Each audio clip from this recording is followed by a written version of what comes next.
প্রধানমন্ত্রী ভারত সফরে গিয়েছিলেন। এই সফরে যা যা হবার কথা ঠিক তাই হয়েছে। মানে আমরা যারা বাংলাদেশকে চিনি, আমরা যারা ভারতকে চিনি, আমরা যারা ক্ষমতাসীন রেজিমকে চিনি, তারা খুব ভালোভাবে জানি ভারতের সাথে ক্ষমতাসীন রেজিমের সম্পর্কটা কেমন। যেমন খুব গভীর আবেগ নিয়ে মাঝে মাঝে বলা হয় যে দুই দেশের মধ্যে বন্ধুত্ব অসাধারণ উচ্চতায় উঠে গেছে, তাদেরকে স্পর্শ করার ক্ষমতা কারো হয়নি। তো সেক্ষেত্রে এই দলের যিনি উজিরে আজম, মানে সরকার সমর্থক আমলা কামলাদের যিনি প্রধানমন্ত্রী, আমলা কামলাদের প্রধানমন্ত্রী বা প্রধান আমির বা প্রধান অতিথি, মেহমানে আজিম, তো সেই মানুষটি হলেন ডক্টর বেনজির। ডক্টর বেনজিরের যে জৌলুস, এটি সেনাপ্রধান, সাবেক সেনাপ্রধান আজিজ সাহেবের চাইতেও বেশি ছিল। এবার ইত্তেফাকের অনুসন্ধানে বেরিয়ে এলো ডিআইজির নজিরবিহীন দুর্নীতি। পুলিশের বরিশাল রেঞ্জের ডিআইজি জামিল হাসান যেন একালের ভূস্বামী।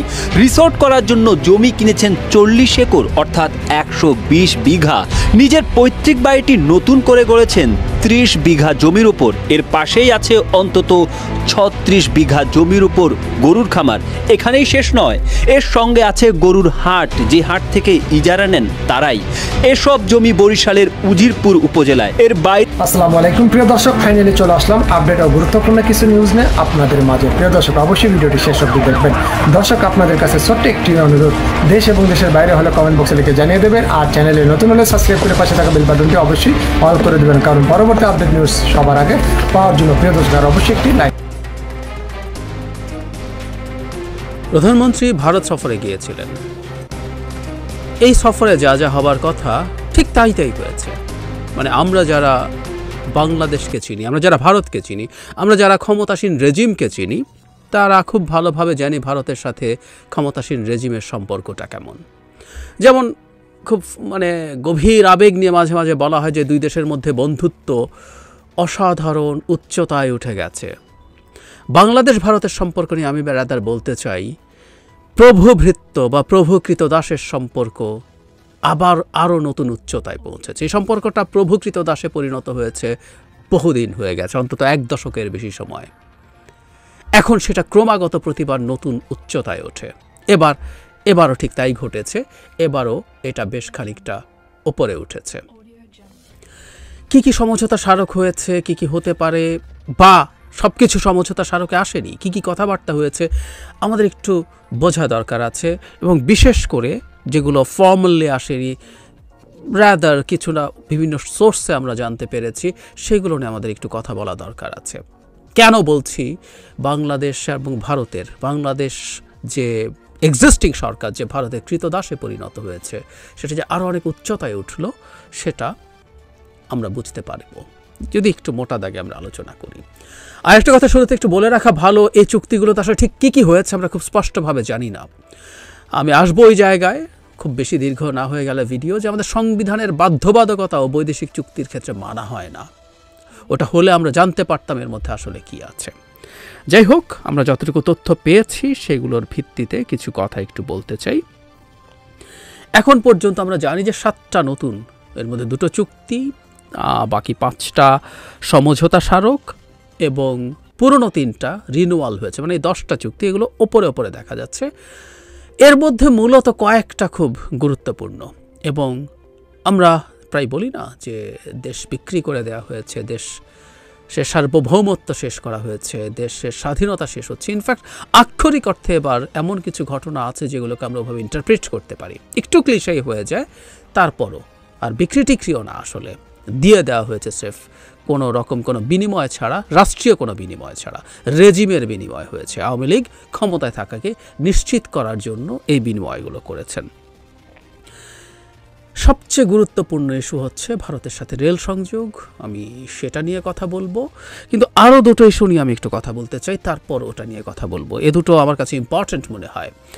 এর মধ্যে একটা চুক্তি আছে এরকম যে বাংলাদেশের সাথে একটা যৌথ স্যাটেলাইট ভারত লঞ্চ করবে। মানে একটা জিনিস খুব স্পষ্ট, সেটা হচ্ছে আমাদের একটা স্যাটেলাইট ভারতের সাথে যৌথভাবে কেন লঞ্চ করতে হবে। আমরা বিভিন্ন রকম স্যাটেলাইটের এক্সিস্টেন্সের কথা জানি। আমাদের একটা টেলিকমিউনিকেশন স্যাটেলাইট অলরেডি আছে কক্ষপথে, আরও নানান রকম রিমোট সেন্সিং স্যাটেলাইট আছে যেটা রীতিমতো বিভিন্ন সেন্সর দিয়ে একটা দেশের বিভিন্ন অবস্থা পরিমাপ করতে পারে, অবস্থা বুঝতে পারে। এর মানে এই না যে ভারত চাইলে বাংলাদেশের খোঁজখবর নিতে পারে না। ভারতের গোয়েন্দা স্যাটেলাইট যেগুলো রিমোট সেন্সিং আছে, ভারত না যে কোনো দেশই আরেক দেশের তথ্য পেয়ে যেতে পারে। আমরা দেখেছি রিসেন্টলি রাশিয়া ইউক্রেন যুদ্ধের সময় ইভেন প্রাইভেট স্যাটেলাইটও ইমেজ তুলে সেটা বিক্রি করেছে বা দিয়েছে ইউক্রেনকে, এটা পাওয়া যায়। কিন্তু একটা স্যাটেলাইট একটা দেশের একটা স্ট্র্যাটেজিকলি ইম্পর্টেন্ট জিনিস, সেটাতে ভারতকে আমরা কেন ইনভলভ করছি? অবশ্য কেউ যদি এই তথ্যটা জানি তাহলে তার কাছে অবাক লাগবে না, আমরা আমাদের পারমাণবিক চুল্লির মতো অত্যন্ত স্ট্র্যাটেজিক স্থাপনায় ভারতকে ইনভলভ করেছি। হলো প্রত্যেকটাই রাষ্ট্রের সার্বভৌমত্বকে, আমাদের স্ট্র্যাটেজিক ইন্ডিপেন্ডেন্সকে, মানে আমরা কৌশলগতভাবে নিজেরা স্বাধীন আছি কিনা সেটাকে প্রশ্নবিদ্ধ করে, খুব স্পষ্টভাবেই করে। আরেকটা খুব গুরুত্বপূর্ণ বিষয় আছে আমি বলে মনে করি, সেটা হচ্ছে যারা মোদি মানে দুই নেতার যে বৈঠক হলো তারপর বাইরে এসে প্রধানমন্ত্রী এবং দুই প্রধানমন্ত্রী কথা বলেছেন। এর মধ্যে জনাব নরেন্দ্র মোদীর বক্তব্যে কয়েকটা গুরুত্বপূর্ণ বিষয় ছিল যেগুলো আসলে আমরা ঠিক কী নিয়ে কথা বলেছি এটা আমাদের প্রধানমন্ত্রীরও বক্তব্যের সাথে আমরা সিঙ্ক করাতে পারি। মোদি বলছেন, এখানে একটা হেডলাইন হয়েছে, extensive discussions on boosting defence cooperation. উনি অনেকগুলো কথা বলেছেন, বাংলাদেশের সাথে কী কী ব্যাপারে কথাবার্তা হয়েছে, কী কী কথাবার্তা হচ্ছে। এর মধ্যে এনার্জি ইনফ্রাস্ট্রাকচারের কথা এসছে, এর মধ্যে এখন ওই যে পাইপলাইন হয়েছে, পাইপলাইনের কথা হয়েছে, গ্রিন এনার্জির কথা হয়েছে, বাংলাদেশ ইন্দো প্যাসিফিক স্ট্র্যাটেজিতে এসছে এবং ভারতের সাথে কাজ করবে, এগুলোকে প্রশংসা করা হয়েছে। কানেক্টিভিটির কথা সো কল্ড বলা হয়েছে, যে যারা মোদি বলছেন যে 65 সালের আগে রেল যোগাযোগ যে পর্যায়ে ছিল সেই যোগাযোগের পর্যায়ে 9 বছরে চলে গেছে, এখন তারা আরও এসব করবেন। কিন্তু ডিফেন্স কোঅপারেশনের কথা এক্সটেন্সিভলি বলা হচ্ছে। আমি এটার সাথে যোগ করতে চাই, প্রধানমন্ত্রী তার স্পিচের মধ্যেও কিন্তু বলেছেন পানি বন্টন, নিরাপত্তা ও বাণিজ্য নিয়ে উল্লেখযোগ্য আলোচনা হয়েছে। এই একটা জায়গায় আমাদের একটু কথা বলা দরকার আছে। একটা দেশ, যেই দেশটা এই দেশের জনগণের ইচ্ছার বিরুদ্ধে প্রায় শত্রুতে পরিণত হয়েছে তার কৃতকর্মের জন্য, ভারত এই দেশের জনগণের গণতান্ত্রিক আকাঙ্ক্ষাকে কবর দিয়ে একটা রেজিমকে ক্ষমতায় থাকার জন্য উপর্যুপরি সাহায্য করেছে। এমনকি ভারতের শুধু এই সরকার না, তার আগের কংগ্রেস সরকারও সেই রাষ্ট্রের সাথে ডিফেন্স কোঅপারেশনের চুক্তি আগেও হয়েছে, এটা আরও অনেক বেশি এক্সটেন্সিভলি আলোচনা হয়েছে বলে বলা হয়েছে। এটা এর মধ্যে আসলে ছিল না, মানে যে এই 7টা আর পুরনো মিলে 10টার যার কথা বলা হচ্ছে সেখানে আসলে খুব সিরিয়াসলি ছিল না। একটা জায়গায় একটু আছে, সেটা হলো একটা এমওইউ এরকম ছিল, কৌশলগত অপারেশনাল খাতে সামরিক শিক্ষা সহযোগিতায় defence services staff college, Wellington India এবং Mirpur defence services command and staff কলেজের মধ্যে সমঝোতা। এগুলো এক ধরনের প্রশিক্ষণের কথা বলা হচ্ছে, কিন্তু মোদি যে এটাকে যেভাবে বলছেন তাতে বোঝা যায়, এবং প্রধানমন্ত্রী যেহেতু সিকিউরিটির কথা বলেছেন সেটা অনেক বেশি প্রায়োরিটি পাবে। আমিও ব্যক্তিগতভাবে মনে করি আসলে এটাই এখন ভারতের জায়গা থেকে সবচেয়ে ইম্পর্টেন্ট ইস্যু, এবং আমি ব্যক্তিগতভাবে মনে করি সেটা হচ্ছে যা যা কথাবার্তা হয়েছে, দুই প্রধানমন্ত্রী যা বলেছেন এবং পরবর্তীতে আমাদের সামনে যেসব তথ্য এসছে তার চাইতেও বেশি কথাবার্তা হয়েছে। এবং এই বৈঠকের পর ভারতের পররাষ্ট্র সচিবও কিছু কথাবার্তা বলেছেন, আমরা সেই দিকেও যাব। এবার মূল জায়গাটায় আসি। ভারতের আসলে মূল চাওয়া ছিল যে বলো সিকিউরিটি কীরকম। ভারতের একটা সিকিউরিটির পয়েন্ট ছিল যেটা আমি মনে করি ভারত বাংলাদেশকে স্ট্রংলি চাইতে পারে, এটা ভারতের রাইট। সে বলতে পারে যে দ্য 7 সিস্টার্সের যে ইনসার্জেন্সি সেটা যাতে কোনোভাবে বাংলাদেশের মাটিতে না হয়, এটা ভারত জোর গলায় বলতে পারে এবং বাংলাদেশকে সেটা এনশিওর করতে হবে। আমি বহুবার বলেছি বাংলাদেশের যে কোনো রাজনৈতিক দলের একটা বটম লাইন থাকবে যে বাংলাদেশে ভারতের কোনো রকম কোনো ইনসার্জেন্সিকে পেট্রোনাইজ করা ন্যূনতমভাবে হবে না। এটা আমি সিরিয়াসলি মনে করি, আমি বহুবার আমার ভিডিওতে বলেছি এটা চাইতে পারি। কিন্তু বাকি আর কোনো সিকিউরিটি ভারতের সমস্যা যদি থাকে সেটা দূর করার দায়িত্ব কোনোভাবেই বাংলাদেশের না। ভারতের একটা জন্মগত সিকিউরিটি থ্রেট আছে, ওর চিকেন নেক। শিলিগুড়ি করিডোর, আমাদের এই তেঁতুলিয়ার ওই মাথা থেকে নেপালের এই মাঝে 22 কিলোমিটারের মতো একটা ন্যারো স্ট্রিপ দিয়ে 7 সিস্টার্স ভারতের মূল ভূখণ্ডের সাথে কানেক্টেড, এবং যে কোনো সময় এখানে সমস্যা হতে পারে। সমস্যা যদি হয় তাহলে সেখানে দেখা যাবে এটা ব্লক হয়ে যাবে, সুতরাং একটা অল্টারনেটিভ পথ তাকে করতে হবে, এবং সেটাই এবার মূল বিষয় হয়েছিল। এই সিকিউরিটির জায়গায় করার চেষ্টা করা হয়েছে, প্রচুর রেল সংযোগ এবং বেশ কিছু সিগনিফিক্যান্ট পরিবর্তন আছে, আমি সেই জায়গাটায় আসব। এর মধ্যে ভারতীয় পত্রপত্রিকায় রিপোর্ট এসছে যে শিলিগুড়িকে বাইপাস করার জন্যই এই রেলপথগুলো করা হচ্ছে, এবং শিলিগুড়ি করিডোর দিয়ে যেহেতু ভারতের ট্রেন লাইনে মালামাল এবং সামরিক পণ্য পরিবহন হয়, সেটার অল্টারনেটিভ বাংলাদেশে দরকার। যদিও বাংলাদেশের সামরিক পরিবহন করবে তারা সরাসরি লেখেনি, কিন্তু তার যদি ডিসরাপশন হয় শিলিগুড়ি করিডোরে সাধারণ এবং সামরিক পণ্য পরিবহনে, বাংলাদেশের যে ট্রেন কানেকশন আছে, কানেক্টিভিটি আছে, এটাকে যোগাযোগের কথা বলছে, কানেক্টিভিটির কথা বলছে, কিন্তু এর মাধ্যমেও আসলে সেই পরিস্থিতি তৈরি হবে যে বাংলাদেশের উপর দিয়েও সেটা হতে পারে।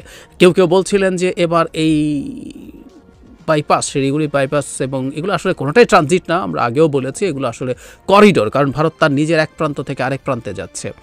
সো এগুলো সবগুলো করিডোর, এই করিডোরগুলো দেবে বিনিময়ে তিস্তা প্রজেক্টে চায়নার সাহায্যে সেটা সরকার করতে চাইবে, সেটুকু হয়তো কনভিন্স করা যাবে, কিন্তু জবাব হচ্ছে আসলে না। আমি সেই জায়গায় আসছি, কোনো কিছুই আসলে সরকারের ইচ্ছে হয়নি, ভারত যা চেয়েছে, প্রভু যা চাইবে কৃতদাসকে তাই করতে হবে। কি কি হচ্ছে এখানে আসলে ট্রেন দিয়ে, যেটা বৈঠক শেষে বিনয় কোয়াত্রা কথাবার্তা বলছেন, তিনি বলছেন বাংলাদেশের ভূখণ্ডকে ব্যবহার করে ভারতের একটি অংশ থেকে ভারতেরই আরেকটা অংশে রেলওয়ে সংযোগ চালু করতে দুই নেতার মধ্যে গুরুত্বপূর্ণ আলোচনা হয়েছে। ট্রানজিট চালুর পর ভারতের ট্রেন বাংলাদেশের দর্শনা দিয়ে প্রবেশ করে চিলাহাটি হলদিবাড়ি সীমান্ত দিয়ে ভারত প্রবেশ করবে, পরীক্ষামূলকভাবে আগামী মাসেই রেল চলবে বলে উনি জানিয়েছেন। বিবিসি সংবাদদাতা বলেছেন দুই দেশের নেতাদের বৈঠকে রেল ট্রানজিটের বিষয়টি বেশ গুরুত্ব পায়। একটা জিনিস যেভাবে হয়েছে সেটা একটু বলা দরকার এইখানে। মানে খবরে বলা হয়েছে যে আগে কি হতো, 5টা রুটে ট্রেন চলছে। আগে যেটা হতো, ভারতের ট্রেনটা বাংলাদেশ সীমান্তে আসতো, সেখান থেকে বাংলাদেশের একজন চালক এটাকে চালিয়ে আরেকটা পয়েন্টে নিয়ে যেত, সেখান থেকে আবার ভারতের চালক সেটাকে চালিয়ে ভারতের মধ্যে নিয়ে যেতেন। এই ছিল সিস্টেমটা। বর্তমানে বলা হচ্ছে যেটা, সেটা হচ্ছে সাম্প্রতিক প্রস্তাবে তারা বাংলাদেশের উপর দিয়ে দেশটির এক এলাকা থেকে অন্য এলাকায় ট্রেন নিয়ে যেতে চায়। বাংলাদেশের গণমাধ্যমের খবরে বলা হয়েছে ভারতের আগে প্রস্তাব দিয়েছিল যে যে জায়গা দিয়ে, সেটা পাল্টে এখন ভুটান পর্যন্ত চলে যাওয়া হবে। বিনয় কোয়াত্রা বৈঠক শেষে বলেছেন রেলওয়ে ট্রানজিট ইস্যুটা দুই দেশের নেতার মধ্যে গুরুত্বপূর্ণভাবে আলোচনা হয়েছে। আসলে এটাই মূল এজেন্ডা ছিল। ভারত এবার চায় বাংলাদেশকে ভারতের মতো ভূমি হিসাবে ব্যবহার করবে, এবং তার প্রতিটা অল্টারনেটিভ রুট সে এখান দিয়ে করবে, এবং বাংলাদেশি চালকও চালাবে না, এবার সে নিজে চালিয়ে চলে যাবে। তার মানে এটা ভারতের ভূখণ্ড যেভাবে সে ব্যবহার করে, বাংলাদেশের ভূখণ্ড ঠিক সেভাবে সে ব্যবহার করবে। এছাড়া কিভাবে হবে না হবে সেগুলো এখন আলোচনা করা হবে, এই ধরনের কথাবার্তা বলা হয়েছে। কিন্তু যে আমরা একটা কথা বললাম যে আমরা অনেকেই বলছিলাম, কেউ অনুমান করছিলেন যে এটা দেওয়ার বিনিময়ে সরকার চায়নার কাছ থেকে চায়নাকে তিস্তা প্রজেক্টটা দিতে চায়, কিন্তু এটা এই কারণে দিতে চায় যে চায়নাকে এটা দিলে চায়নার কাছ থেকে সরকার প্রচুর টাকা লাগবে, সামনে সিরিয়াস ইকোনমিক ক্রাইসিস ধেয়ে আসছে, সেটা থেকে সরকারকে তো বাঁচতে হবে, কারণ চায়না ওইটা একটা কন্ডিশন দিয়ে থাকতে পারে। কেউ বলছিলেন যে এটা বিনিময়, এটা না, আসলে এটাও হবে না, কারণ আমরা অনেকবার এই কথা বলেছি। সেটা হচ্ছে শিলিগুড়ি করিডোর যে ভালনারেবল জায়গা, তার এত কাছে চাইনিজ একটা প্রেজেন্স ভারত আসলে মেনে নেবে না, মেনে নেয়ও নি। কারণ আমি নরেন্দ্র মোদী যেই ব্রিফিংটা করেছেন ইয়ের পর, তাদের মিটিংয়ের পর, সেখানেও খুব স্পষ্টভাবে উনি বলেছেন যে বাংলাদেশের এই তিস্তার যে রেস্টোরেশন আছে সেই দেখার জন্য তারা একটা বিশেষজ্ঞ কমিটি পাঠাবে। খুব ক্লিয়ার কাট। তার মানেটা হচ্ছে আমরা বুঝতে পারি যে চাইনিজ ফান্ডিংয়ে এই ধরনের প্রজেক্ট ভারত কোনোভাবে অ্যাকসেপ্ট করবে না। এটা ইনফ্যাক্ট এর আগেই হয়েছে। ভারতের পররাষ্ট্র সচিব রীতিমতো বাংলাদেশে এসে আলাদাভাবে সফরে এসে তিনি এই প্রস্তাব দিয়ে গিয়েছিলেন। এটা নরেন্দ্র মোদীও তার স্পিচে বলেছে, খুব ক্লিয়ার কাট কথা। আর একটা কথা একটু আমি যোগ করতে ভুলে গিয়েছিলাম, এটা একটু যোগ করে রাখি। শুধুমাত্র ডিফেন্স ট্রেনিং কলেজগুলোর মধ্যে মানে চুক্তি হয়েছে তা না, মানে যারা মোদী যেটা বলেছেন ক্লিয়ারলি এরকম, এটা ইংলিশ ট্রান্সলেশন, উনি হিন্দিতে কথা বলেছেন। We had detail discussions from defence production to modernization of armed forces. মানে বাংলাদেশের আর্মড ফোর্সের মডার্নাইজেশন, আমরা এটাও খেয়াল করব যে বাংলাদেশের মিলিটারি হার্ডওয়্যার ট্রেডিশনালি এটা দীর্ঘদিন থেকে চাইনিজ হার্ডওয়্যারের উপর ডিপেন্ডেন্ট ছিল। ভারত দীর্ঘদিন থেকে এই চাপ দেওয়ার চেষ্টা করেছে যে তার উপর ডিপেন্ডেন্ট হতে হবে এবং আমরা এবার কিছু প্রোডাকশন হোক, মডার্নাইজেশন হোক, ভারতের অনেক ভারতের নিজের অস্ত্র, ভারতের নিজের বাহিনী ঠিকমতো পছন্দ করে না। আমাদের মনে আছে ভারতের একটা ফাইটার তেজাসের কথা, যেটা তার এয়ারফোর্সই বহুবার রিজেক্ট করেছে, বহু সমালোচনা করেছে। এরকম বহু কিছু আমাদেরকে গছিয়ে দেওয়ার চেষ্টা করা হবে এবং তার বাতিল জিনিসগুলো আমাদের কাছে বিক্রি করার চেষ্টা করা হবে, আমরা ধারণা করতে পারি। কিন্তু এটাও আমাদের স্ট্র্যাটেজিক্যালি আমাদের সার্বভৌমত্ব নিয়ে প্রশ্ন তৈরি করে। যাই হোক, যে জায়গাটা আসছিলাম সেটা হলো তিস্তার যে প্রজেক্ট আছে সেটাও ভারত আসলে ছেড়ে দিচ্ছে না। আর পরবর্তীতে ইনফ্যাক্ট আমরা ফাইনালি আর কি কথাবার্তা হয়েছে, ওই যে বলেছিলাম যে সব কথা বলে ফেলা হবে না, সব কথা এমওইউতে থাকবে না, সব কথা জনাব কোয়াত্রা ব্রিফিংয়ে এক্সপ্লেইন করবেন না, এটাই খুব স্বাভাবিক। বরং যে জিনিসটা হবে যে আরও অনেকগুলো ইস্যু আসতে পারে বলে আমি মনে করি। একটা তো ট্রেনের কথা আসলো, আমরা তেঁতুলিয়া ট্রানজিটের কথা বলেছি, এবং জনাব মোদি ট্রানজিট বলতে বলতে মোংলার কথা এনেছেন, মোংলা দিয়ে কীভাবে ভারতের 7 সিস্টার্সে যাবে টাবে এসব বলছেন। কিন্তু আমরা এটাও জানি যে মোংলা বন্দর ভারত নিজে পরিচালনা করতে চায়। তাদের একটা প্রতিনিধি দল বাংলাদেশে এসেছিল, বাংলাদেশ সেটা সম্ভাব্যতা যাচাই করবে এবং প্রফিটেবল হবে কিনা। এগুলো নাটক, আমরা খুব ভালো মতো বুঝি, এগুলো আসলে সব হয়ে যাবে। সো ভারত বাংলাদেশের একটা পোর্টেও তার অবস্থান নিশ্চিত করবে। এর মধ্যে তারা কিন্তু আমাদের সমুদ্রের ব্যাপারেও খুবই আগ্রহ দেখিয়েছে। সমুদ্র বিষয়ক গবেষণায় দুই দেশের সমঝোতা হয়েছে, এরকম একটা এমওইউ যেগুলো হয়েছে এর মধ্যে এটা আছে।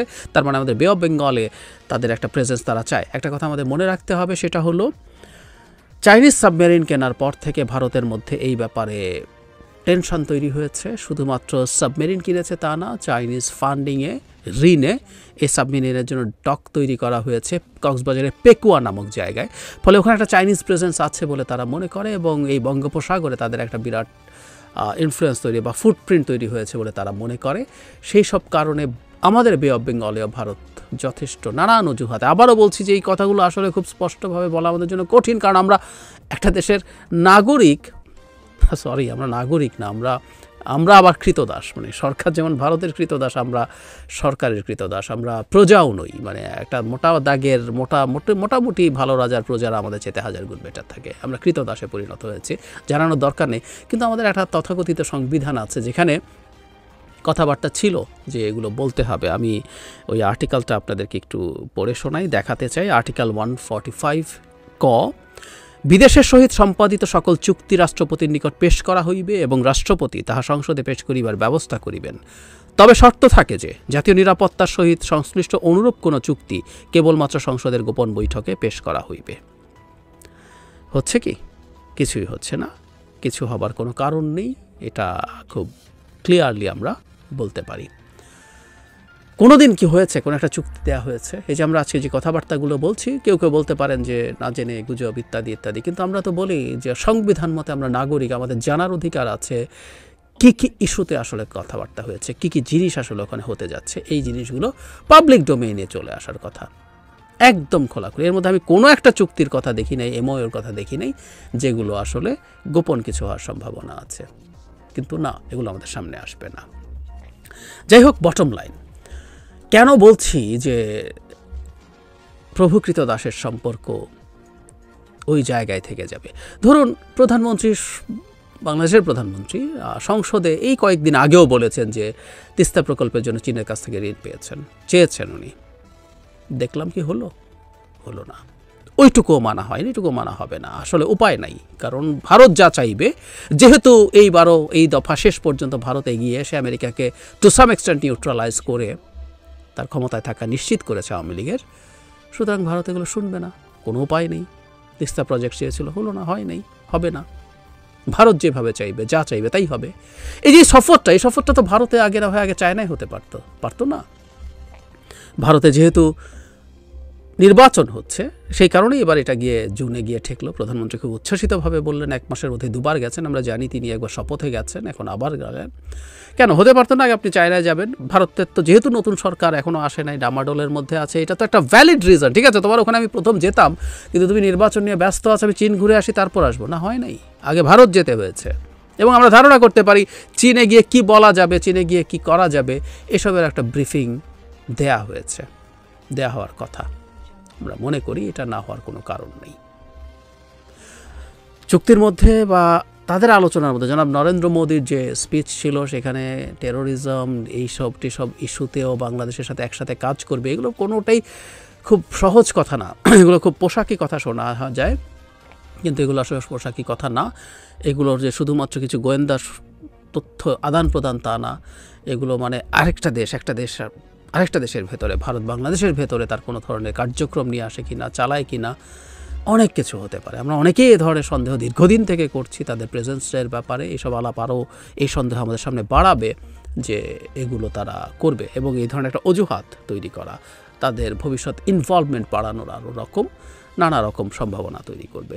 তো যে কথাটা বলছিলাম, এটাই আসলে শেষ করতে চাই, সেটা হলো বাংলাদেশ তার ভারতের সাথে অন্য অনেক দেশের সাথে, কিন্তু ভারতের সাথে তার ন্যূনতম কোনো স্ট্র্যাটেজিক সভারেন্টি নাই।